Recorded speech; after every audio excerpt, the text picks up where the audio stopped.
culto, ministração da ceia do Senhor. Eu tenho uma palavra de Deus para dividir com você, algo que o Espírito Santo de Deus começou a ministrar o meu coração já há algumas semanas, e aprova ao Senhor que fosse este o dia de dividir essa palavra com a igreja. Esse tempo de início de ano, né, a gente sempre escreve as metas, os lugares que a gente quer chegar, os lugares que a gente deseja estar até o final do ano. Eu tenho certeza que você fez isso, eu também faço isso, é saudável, é uma bênção fazer. E a palavra de Deus nos diz que o final das coisas é melhor do que o começo delas, amém ou não amém?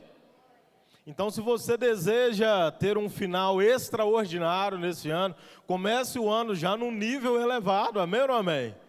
A melhor maneira de você potencializar o lugar onde você deseja estar, a maneira como você quer estar, no final do ano é começando já num nível bastante elevado aí de intensidade, de amor a Deus, de propósito do Senhor. Assim estará garantido que o final vai ser extraordinário, assim como diz a Sagrada Escritura do Senhor para nós. Mas para que isso aconteça, querida, a gente precisa passar por um lugar que eu sei que é complicado para mim, é complicado para você. O tema da palavra dessa noite é a difícil missão de decidir pelo correto. Todos os dias nós tomamos muitas decisões, amém ou não amém? Segundo a ciência, preste bem atenção, uma pessoa adulta, normal, com todas as suas faculdades mentais asseguradas aí pela ciência, nós tomamos em média 35 mil decisões diárias. Já parou para pensar nisso? Você decide mais ou menos 35 mil coisas todos os dias. Das mais simples como vou apertar o soneco, ou vou travar o celular e vou me levantar, até que dia que eu vou marcar a data do meu casamento. Né? Das mais simples, das mais complexas, estão rindo, os missionários estão rindo, está todo mundo querendo casar ali, os quatro. Estão na bênção, a gente fala de casamento, a boca não fecha mais, uma alegria tremenda na vida deles. Mas todos os dias, um ser humano adulto toma em média 35 mil decisões. Dessas 35 mil que você toma todo dia, quantas delas você acredita que você acerta e quantas delas você falha? Quantas vezes ao despertar o seu telefone para ir trabalhar, você tentou apertar o soneca para daqui a 5 minutos ele despertar e você apertou o parar, quando você percebeu já tinha passado 30. Eu me lembro que, casado de pouco, trabalhava aqui na Peranha, eu estava de 23 a 7, e em casa eu era acostumado com a minha mãe me acordar para ir trabalhar. Estava casado de pouco, a Priscila dormiu, eu dormi, o telefone despertou por volta de 22 horas, eu travei, fui acordar, já era meia-noite. Saí correndo, me arrumei, fui na velocidade altíssima para a usina, André. Só o Espírito Santo de Deus para ter misericórdia de nós. Decisão equivocada, travei lá, decidi travar sem nem perceber.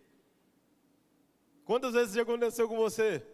Quantas vezes você pensou em decidir, tá lá na cama, estou tão cansado hoje, não vou trabalhar. Mas não posso, senão eu perco o dia. Você ganha muito, seu dia deve ser lá uns R$300, você não pode perder. Faltar do trabalho, deixar de ganhar R$300 um dia, esse pessoal é próspero, amém? Você é próspero, amém ou amém? Se você ainda não ganha, recebe aí por fé que você vai passar a receber R$300 por dia. Não posso. Meu dia tem preço, não posso ficar na cama. Querido, nós estamos diariamente abençoados com o poder da decisão. Agora, o que dirige a sua tomada de decisão diária? Quais são os parâmetros que você usa para as decisões que você toma? Eu sei que tem muitas decisões que parece que a gente toma e sai tudo no automático, né? Se levantar para ir trabalhar, automático. Tomar um banho para ir trabalhar, para aqueles que são acostumados a fazer, é automático. Não tomar também é automático. Tomar café, para quem é acostumado a tomar café de manhã antes de trabalhar, é automático. Você não pensa mais, hoje eu vou, hoje eu não vou. Você vai lá, no automático, já liga a cafeteira, passa o café, toma uma xícara de café com a família antes de sair. Já é automático. Mas você precisou se decidir. Porque no dia que não tem energia, no dia que não tem o gás lá de manhã, o gás acaba com você na hora do café da manhã. Como é que você faz? Não toma o café. Mas dentro de uma rotina de normalidade, nós tomamos muitas decisões no automático. E deixa eu te dizer, dentro das metas que você estabeleceu para alcançar até o final do ano, durante todo o percurso, durante todo o trajeto do nosso ano, essas metas serão testadas, querido. A força, a intensidade do desejo de acontecer isso que você colocou na sua agenda, colocou na sua planilha, colocou lá na sua casa, isso vai ser testado por você mesmo, pela sua alma. A nossa alma influencia nas nossas decisões, você sabia disso? Deixa eu ler para você algo muito interessante que eu vi nessa pesquisa científica a respeito das decisões. Há uma região do nosso cérebro responsável por isso, chamada córtex órbito-frontal, que tem uma ligação direta com as nossas emoções, com os nossos sentimentos e com as nossas memórias. Ou seja, é essa parte do cérebro, apesar de parecer que a razão é que governa as nossas decisões, é essa parte do cérebro que tem uma forte ligação com as nossas emoções, com os nossos traumas também. Com os nossos valores, né, e com os nossos princípios, é que é responsável pelas tomadas de decisão. Então, muito do que a gente decide baseado nas nossas emoções, traumas, princípios e valores. Muito do que a gente decide vem da região do nosso subconsciente, onde a gente comumente não tem um governo aplicado como a gente tem no nosso consciente. Aquilo que eu busco fazer conscientemente, eu tenho um governo sobre aquilo. Mas o que vem do subconsciente, como as nossas reações têm origem no nosso subconsciente.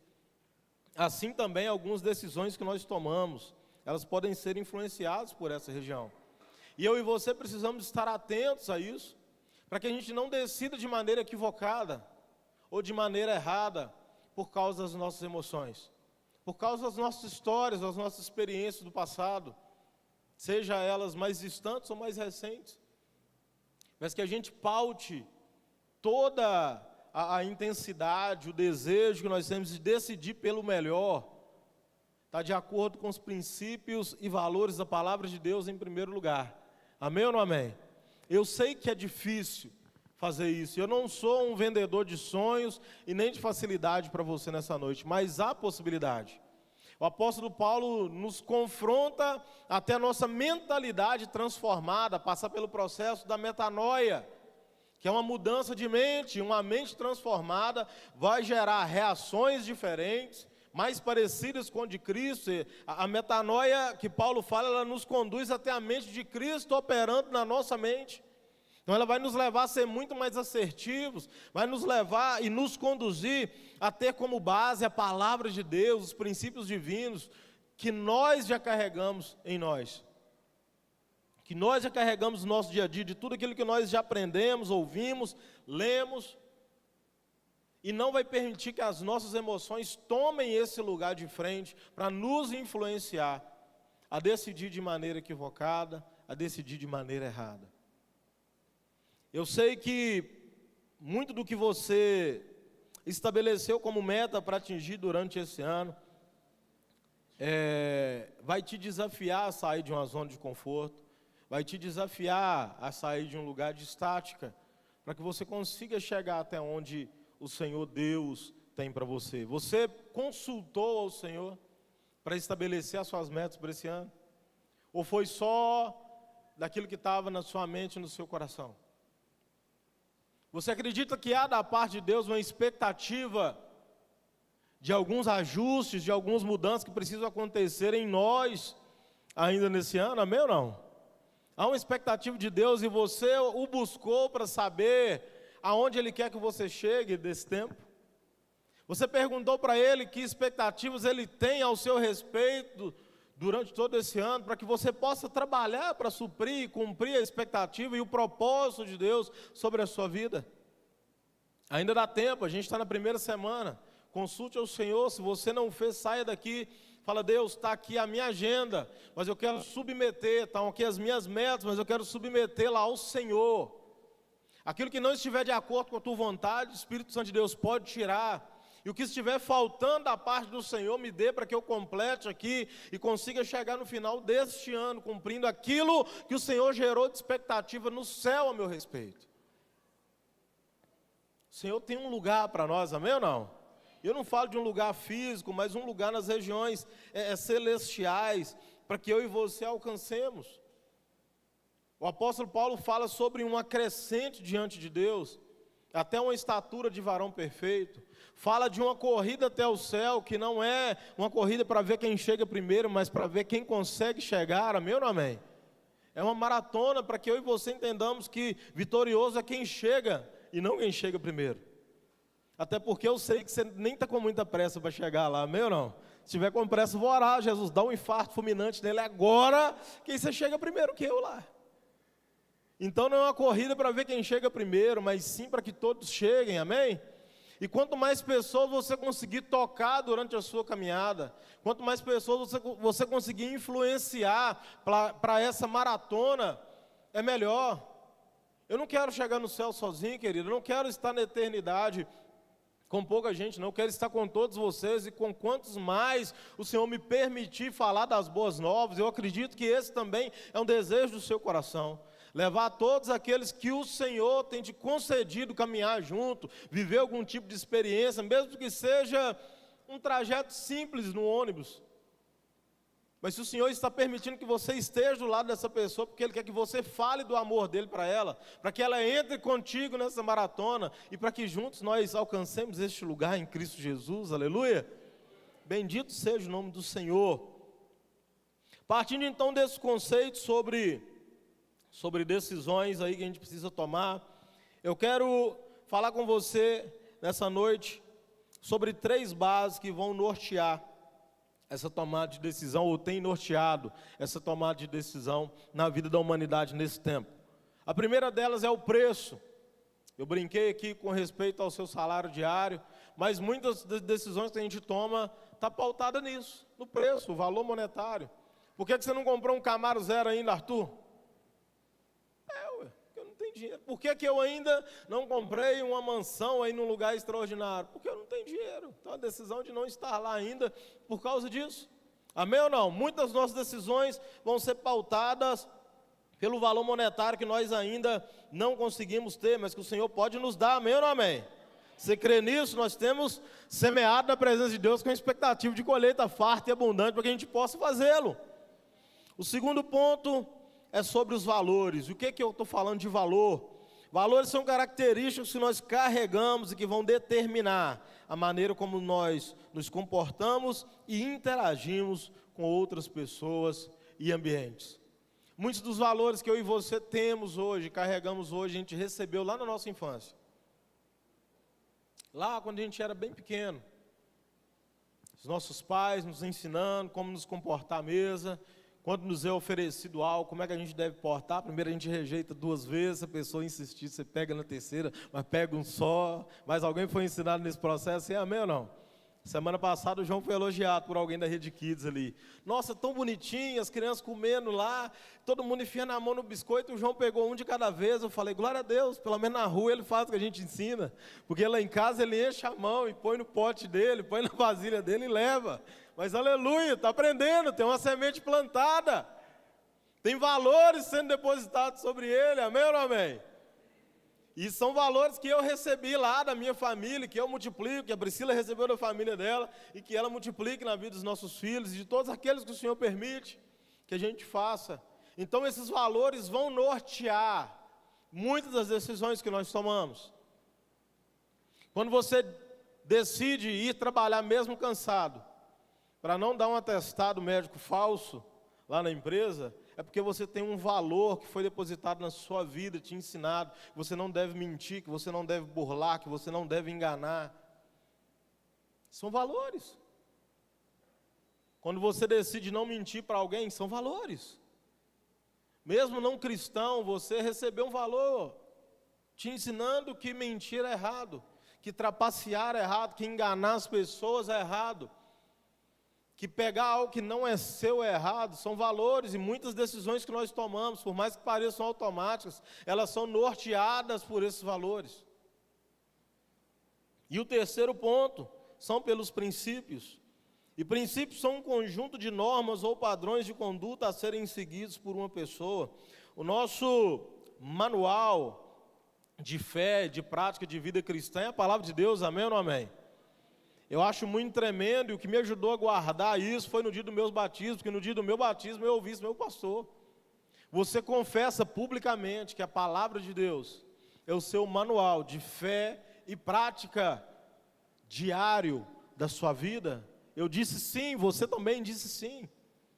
Nós precisamos conhecer a palavra de Deus, para que a gente não venha ferir nenhum dos princípios que está aqui registrado, e que nós declaramos publicamente que são o norte da nossa vida, que são o norte da nossa decisão. São princípios. A palavra de Deus é cheia de princípios para mim e para você. Muito claros, maneiras sobre como nós devemos comportar, agir, sobre como nós devemos fazer em todas as áreas da nossa vida, no nosso matrimônio, na nossa paternidade, na situação de pai, mas também na situação de filho, como empregados, como patrões, como servos na casa de Deus. A palavra de Deus nos dá o norte, nos dá princípio para viver em todas as áreas da nossa vida. E muitas das vezes a gente decide errado porque a gente não busca com muita clareza e nem intensidade o conhecimento das Escrituras Sagradas. E aí quando alguém vem falar para nós que algo a gente está fazendo errado e que está na Bíblia, a gente fala, está na Bíblia? É aonde? E a pessoa nos mostra, a gente fala, por que eu não pesquisei antes? Poderia ter economizado essa vergonha. Então acesse a palavra de Deus, querido, com periodicidade. Gaste, invista tempo com a leitura, com o aprendizado das Escrituras Sagradas, porque elas vão te ajudar a decidir da maneira correta. Os grandes homens e mulheres de Deus, querido, tomavam decisões pautadas naquilo que eles ouviam da parte de Deus. Davi era um excelente guerreiro, um excelente general de guerra, excelente. Mas todas as vezes que ele ia para a batalha, ele buscava ouvir de Deus antes. É para ir? Posso ir? Como devo ir? Qual a estratégia? Qual o caminho? O que eu tenho que fazer? Era alguém que conhecia Deus. Era alguém que tinha intimidade com Deus. Alguém que o próprio Deus declarou ser alguém segundo o seu coração. Mas ainda assim, nas suas tomadas de decisões, ele buscava ouvir o que Deus tinha para aquele tempo. E a vez que ele não fez, ele teve problema com isso. Você conhece bem a história. Então os princípios de Deus vão nortear a nossa vida e as nossas decisões. E na palavra de Deus tem alguém que eu queria falar com você nessa noite, que precisou andar em situações de grande dificuldade para decidir. Eu quero falar com você sobre Jonatas. Eu quero te convidar a abrir sua Bíblia comigo. 1 Samuel capítulo 20, verso 16, ou melhor, não precisa abrir.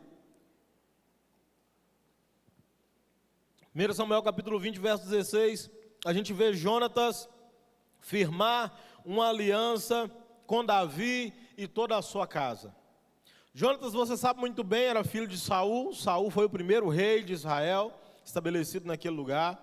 Jonatas também foi um grande guerreiro. No capítulo 14 desse mesmo livro de 1 Samuel, a gente vê ele usar de uma grande estratégia de guerra e vencer, juntamente com o seu escudeiro, 20 filisteus que estavam num penhasco, tramando contra o povo de Israel sozinho não, né? Ele e o seu escudeiro venceram neste lugar. Ele era o filho mais velho de Saul, teria ele direito ao trono que foi confiado por Deus a Davi depois disso. Mas, filho de Saul, e eu preciso dizer algo para você muito importante, Saul não foi um bom rei, mas foi um bom pai, querido. Sabe por que não teria como Jonatas ter o caráter que ele teve? Nós vamos falar com um pouco mais de profundidade daqui a pouco sobre isso, com Davi, se o próprio Saul não tivesse ensinado bem. Não teria como ele ser um bom guerreiro se o seu pai não tivesse ensinado bem. Não foi um bom rei Saul, é verdade isso, está nas escrituras aqui. Mas foi um bom pai, que ensinou bem o seu filho. O formou um homem de caráter. Que mesmo sabendo na posteridade que Davi ocuparia um lugar que seria seu por direito, ele ainda assim não traiu a aliança que fez com Davi. E é exatamente essa aliança entre Jonatas e Davi que o coloca numa situação de dificuldade. Porque a presença de Deus se afasta de Saul, se aparta dele e passa a estar com Davi.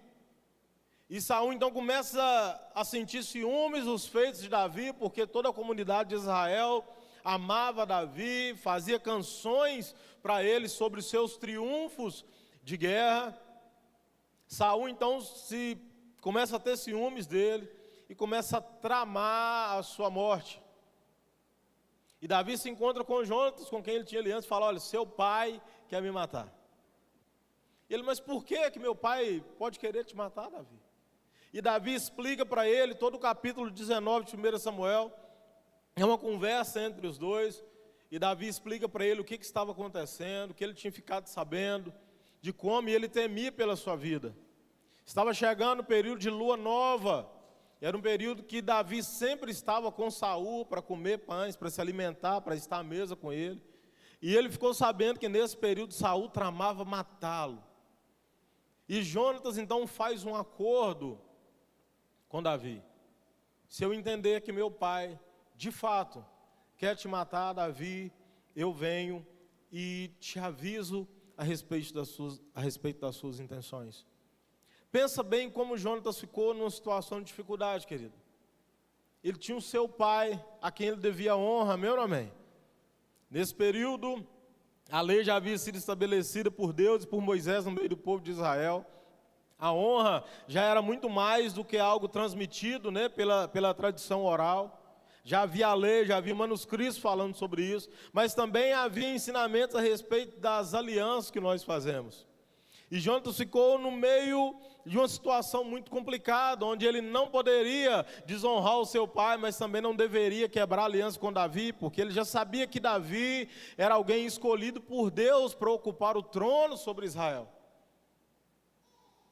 E assim como Jonatas viveu a situação difícil, eu sei que muitas vezes eu e você somos colocados em situações de adversidade, onde os princípios que nós carregamos, onde os valores que nós carregamos, são colocados à prova mediante alguma decisão que nós precisamos tomar.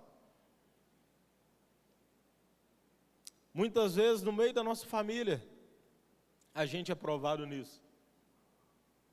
Em decisões que nós precisamos tomar, que aparentemente vão ser conflitantes com a palavra de Deus, mas eu acredito, mediante ao estudo da palavra de Deus, ao entendimento daquilo que o Espírito Santo de Deus ministrou ao meu coração, nesse texto, onde nós vemos Jonatas se aliançar com Davi, que a gente pode se manter fiel aos princípios e às alianças que nós fazemos, sem que nenhum deles seja quebrado. Você conhece bem a história. Saul persegue Davi durante um bom tempo, e todas as vezes que é possível que Jonatas promova o escape para Davi, ele o faz sem desonrar o seu pai, mas também sem quebrar essa aliança com Davi. Jonatas trilha por um caminho tão apertado, tão difícil, querido, que a decisão de se permanecer fiel às Escrituras, aos princípios divinos e também à aliança o leva até a morte. Você conhece bem a história que logo depois disso, há uma guerra do povo de Israel contra os filisteus, e eles conseguem cercar Saul e o exército de Israel, e no meio do exército está Jonatas, seus dois irmãos, e também seu pai, e ali eles são mortos em batalha. E Jonatas também é morto em batalha. Davi lamenta a sua morte, mas a aliança feita entre os dois permanece até após a morte de Jonatas. Você conhece bem também a história, o bispo falou sobre isso aqui na semana passada, sobre Mefibosete, que era o filho de Jonatas, que estava lá em Lodebar, aleijado, afastado, se escondendo, com medo agora de Davi, pensando que Davi poderia se vingar dele por causa do mal que Saul tentou fazer. E Davi, por causa da aliança feita lá atrás e que Jonatas honrou com muita fidelidade, com muita lealdade, Davi manda trazer esse jovem de volta. E Mefibosete passa a se assentar na mesa do rei para se alimentar como os filhos do rei todos os dias. Deixa eu dizer algo, enquanto eu preparava essa palavra, o Espírito Santo de Deus ministrou algo muito sério ao meu coração, me dizendo que, às vezes, decidir pelo correto pode nos levar à morte, mas vai garantir que a nossa posteridade, que a nossa descendência, colha os frutos da nossa obediência, da nossa entrega e da nossa fidelidade. Amém ou não amém? Eu não sei como você enxerga isso. Eu não sei se você vive só para o seu hoje, ou se você leva e conduz uma vida pensando na sua posteridade, pensando nos seus filhos, pensando naqueles que ainda podem vir após você. Mas eu tenho entendido que o nosso Deus é um Deus de continuidade, e que se Ele não voltar enquanto eu estiver vivo nessa terra, gerações futuras, a minha semente, a minha descendência estará sobre essa terra, e eu quero muito que eles continuem aqui, caso o Senhor decida não voltar, caso não chegue o tempo do Senhor, que eles continuem vivendo aqui na terra, debaixo dos princípios que o Senhor derramou sobre a minha vida. Então eu sou muito intencional no que eu faço com a minha família, eu sou muito preocupado com aquilo que Deus tem derramado sobre nós nesse tempo, tem derramado para que as nossas famílias também alcancem nesse tempo. Eu consigo enxergar com muita clareza a ação de Deus no passado da minha família, com os meus avós, com os meus pais, no presente comigo, e por fé e profeticamente entender aonde o Espírito Santo de Deus quer e pode conduzir a nossa descendência no futuro. Então eu preciso te desafiar nessa noite a buscar esse lugar, a buscar esse entendimento em Deus, de que o que nós fazemos não é só para o presente, mas é principalmente para o futuro. E isso vai refletir diretamente em como eu e você vivemos hoje. O caráter dos nossos filhos, ele é formado até os 7 anos de idade, segundo aí os especialistas, psicólogos, psicopedagogos declaram, até os 7 anos de idade é formado o caráter dos nossos filhos. Então você e eu temos um período muito curto para implantar, para inculcar, para ser modelo para ele de acordo com o princípio que nós declaramos acreditar, que é a palavra de Deus. A gente tem um tempo muito pequeno para a gente se dedicar a esse ensinamento para a formação do caráter dos nossos filhos.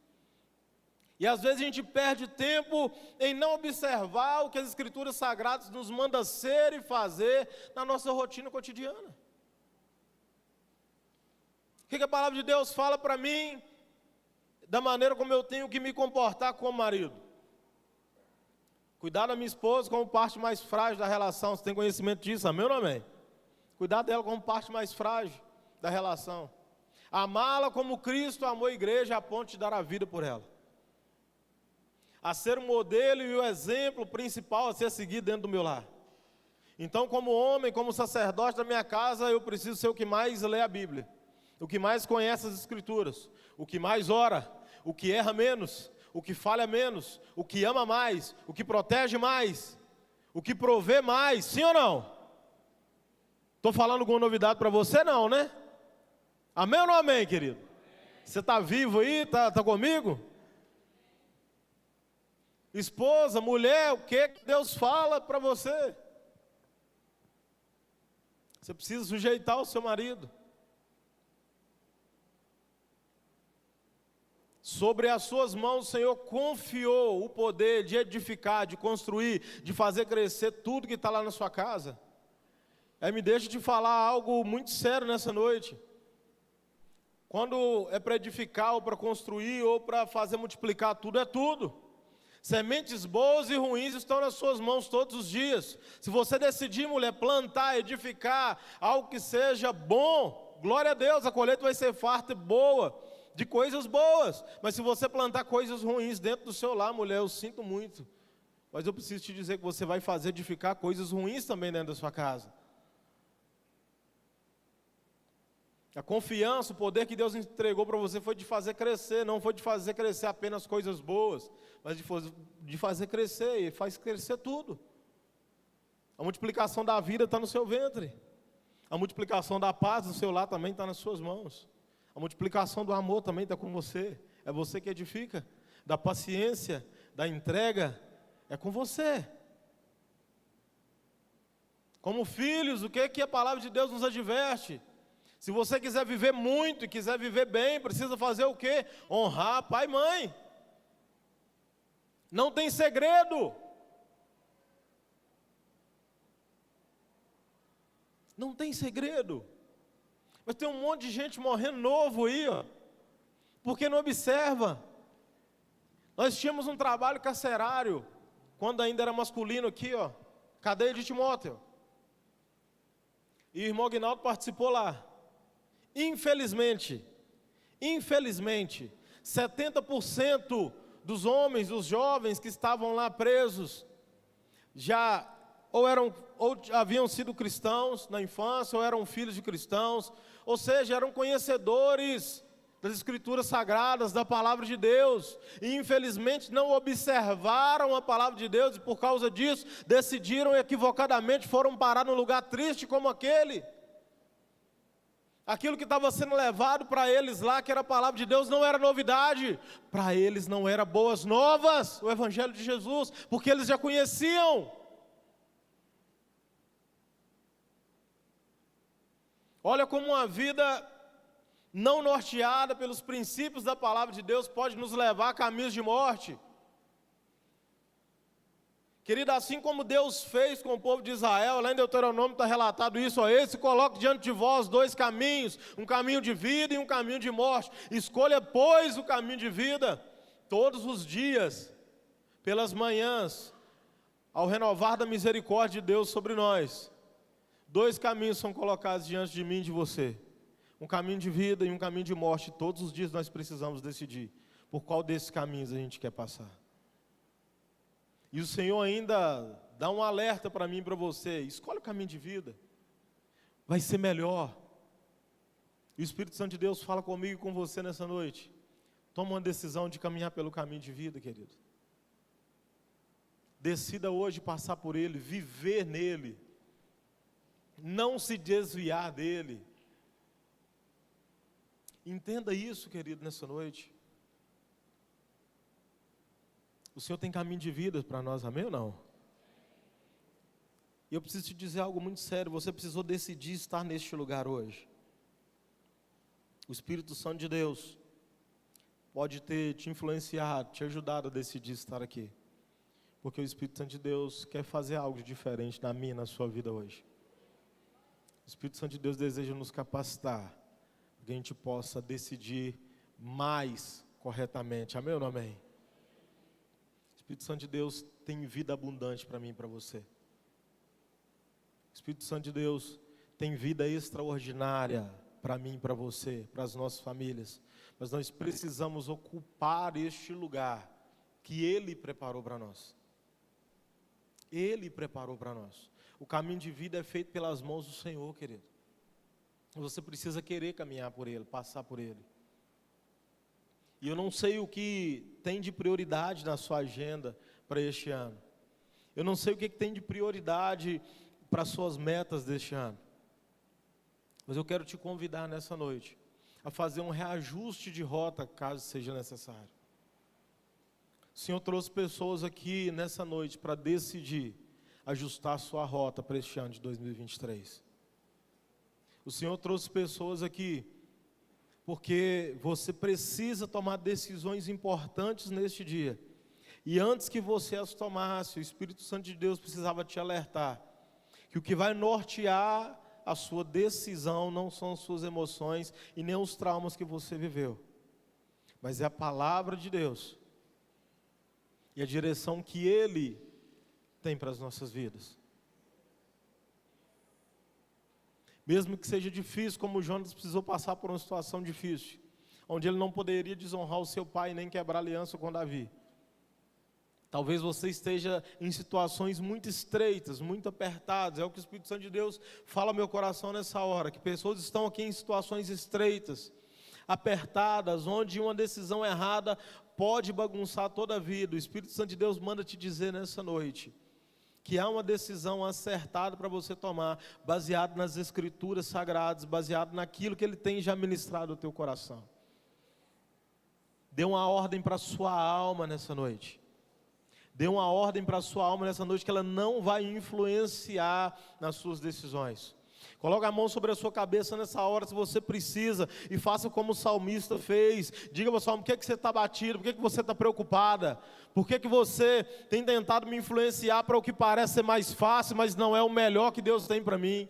Eu te dou uma ordem nessa hora, alma, se acalme. Eu decidirei pelos princípios das Escrituras Sagradas. Eu decidirei pelo que o Senhor Deus já ministrou em meu coração, mesmo que pareça impossível. O Senhor manda dizer para alguém nessa noite, mesmo que pareça impossível, o Senhor manda te dizer, decida pelo que é certo, decida pelo que é correto.